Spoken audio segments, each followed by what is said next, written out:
Қайырлы күн, құрметті оқушылар. Біз бүгін алғашқы онлайн сабағымызды бастайтын боламыз. Бүгінгі біздің өтетін тақырыбымыз қазақтың бас театры, яғни театр өнері туралы өтеміз. Және жай сөйлем.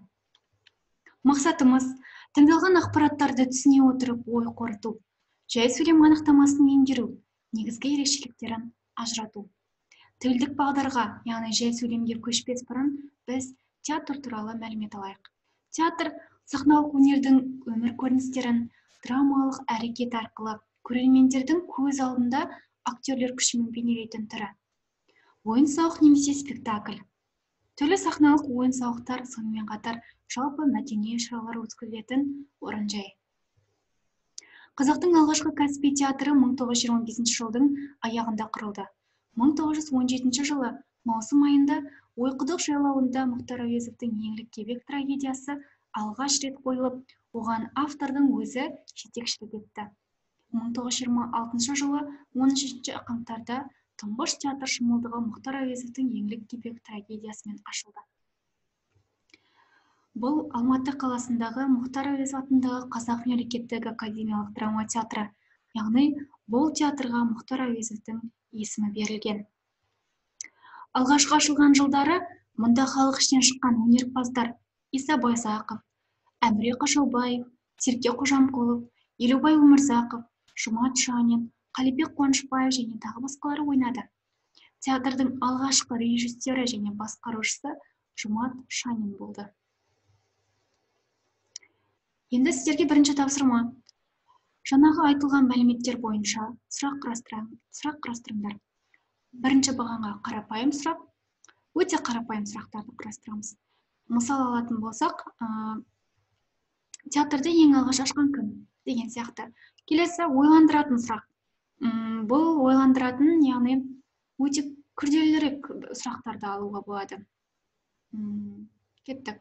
Енді тілдік бағдарға көшетін болсақ. Жай сөйлем бір немесе бірнеше сөз бен сөз тіркестерінен құралып, тиянақты бір ғана ойды білдіреді.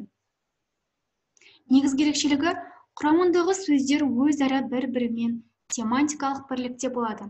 Екпін тұтастығы, сөздердің орын тәртібі сақталады. Құрылымы жағынан жай сөйлем бірнеше түрге бөлінеді.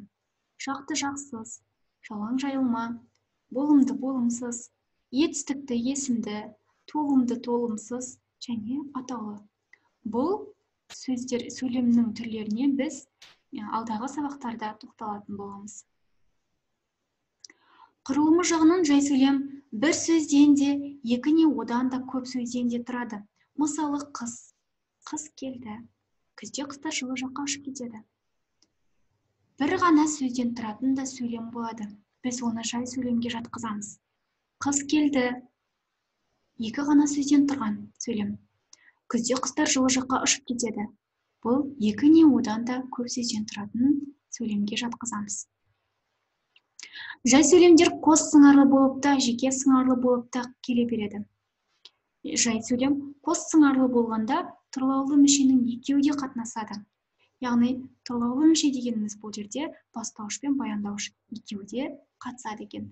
Айбар оқушы, оқушылар оқып жүр. Жай сөйлемнің етістіктен ғана жасалған баяндауышқа аяқталу міндетті емес. Яғни, тек қана етістіктен ғана баяндауышы жасалу керек дейтін нәрсе жоқ. Есім баяндауышта да жай сөйлем бола береді.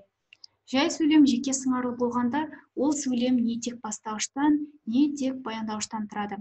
Біздің ауыл, қала көшесі, күн батып бара жатыр. Есте сақта, ауызекі сөйлеу кезінде сөйлем мен сөйлеудің арасында кідіріс пауза болады. Яғни, екі адам бір-бірімен сөйлесіп тұрған кезде, бір адам бір сөйлемнің екінші сөйлемге көшер кезде, оның арасында міндетті түрде бір пауза болады. Ал жазуда бір сөйлем екінші сөйлемнен нүкте, сұрау және леп белгілерінің бірімен ажыратылады. Мысалы, жай сөйлемге тағы да мысалдар келтіретін болсақ. Арман сабаққа кешігіп келді. Бір ғана тиянақты ойды білдіріп тұр. Яғни, бір бастауыш, бір баяндаушы бар. Мен серуендеп жүрмін. Біз отан борышын ақтау үшін еңбек етеміз. Абай балаға бар денесімен шұғыл бұрылып қарады. Бекіту тапсырмалары. Екінші тапсырма. Берілген сөздерді қатыстырып жай сөйлем құрастыр. Яғни сіздерде 4 қатар тұр.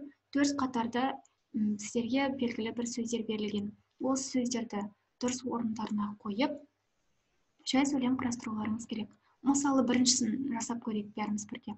Бұл гүлдері дәрі пайдаланылады үшін өсімдіктің. Бұл өсімдіктің гүлдері дәрі үшін пайдаланылады. Бұл бір жай ғана сөйлем болды. Яғни бір ғана тиянақты ойды білдірді. Яғни бұл жай сөйлем. Қалған үшеуін сіздер өздеріңіз жасайсыздар. 155 бетте, яғни кітаптарыңызды ашатын болсаңыздар, 155 бетте екінші тапсырма бар. Берілген сөздерден 5 жай сөйлем құрастырыңдар. Осы тапсырмаларды орындап дәптерлеріңізге жазамыз. Назарларыңызға рахмет.